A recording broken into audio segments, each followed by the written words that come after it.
mamo aqua bashonko eba to my GH so munia ba musum for nana ama owusua enie na se sabre and some have to dry our my trading issues and na mede ebesum na answer na meko and seminal esono make am search me ko bi so ya say my ejumede SCP na ejumede ko so ya say no mama Juliet Ventures ka hu bia te say wono de yete so na ya sorry na ejumede eso eni na ejumede ye fe nkofo dodo na edi wa dance ate say adanse no ba and ebani ya na say mama Juliet say oba obeko kitchen na within 5 minutes we pie na te say wo kitchen edimu wo dem sese so edimu dia na wono na wo hia no a obetimi aboa wo e wo sa kwan no so no oton kitchen appliances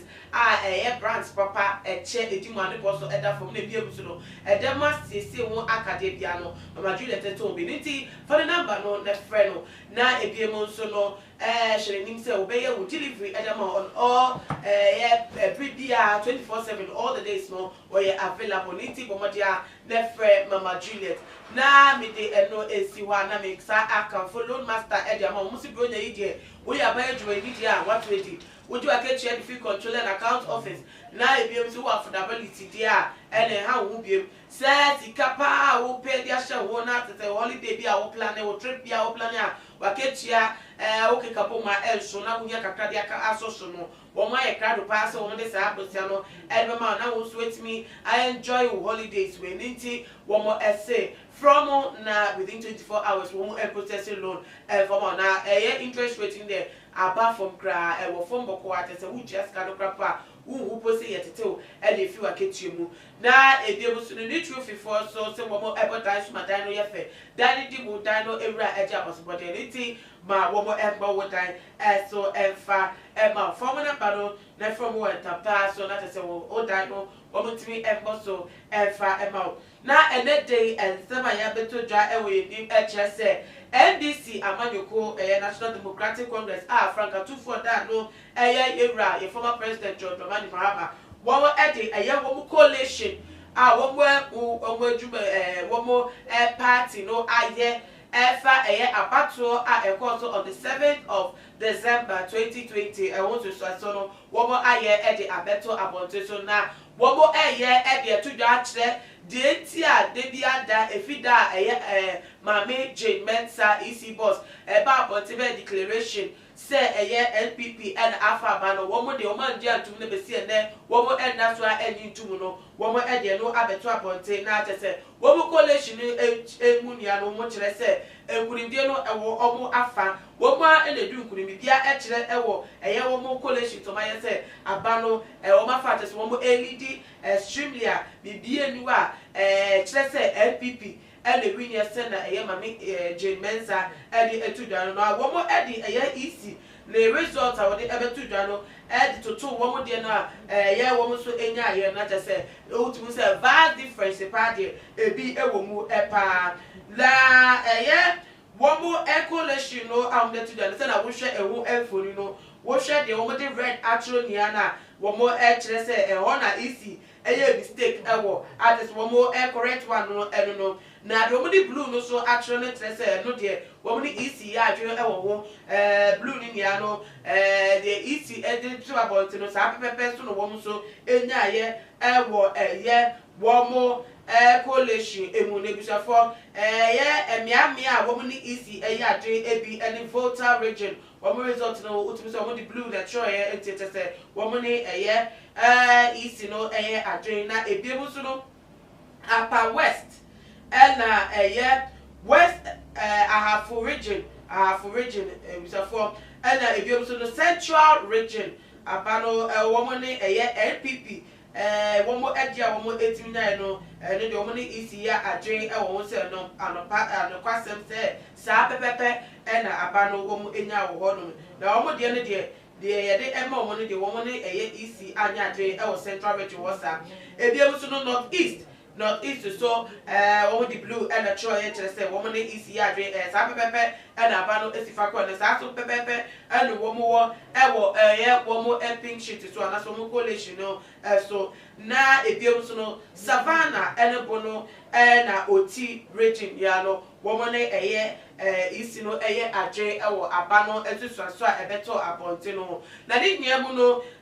difference no ni chuchu no ubemu ewo sum total no emu na according to isino sum total no NPP amanyoko no enya abano emu 6,730,587 and NDC amanyoko no enya 6,213,182 na womo coalition no womo NDC for coalition no emu no womo de no etrese LPP abano kekani nya ebomadi womo nya ya kasa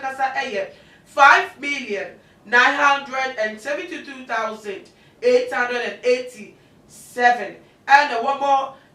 so NDC amanyoko no etri efa abano emu 6,136,208 as a woki kaboma represented a percentage of 50.15% NDC for percentage of when I know not to say NPP no na kufu ado the percentage na to say reflected our easy the collected result my uncle ban side declared for no 47.75% just say no and as I said the NDC and the able to that say no any so no cry one more etimi quality e wo mafa na ni ne mu no wo de beto abonten Ghana for e ka say AW na ti se mu kwa mu dia ma hye dem aye e na sa bre mu be say ye nyina so ye ntum say no and ye di pu o man na nti na fa so be e na wo so say yi electoral commission e di esi ho electoral commission na mu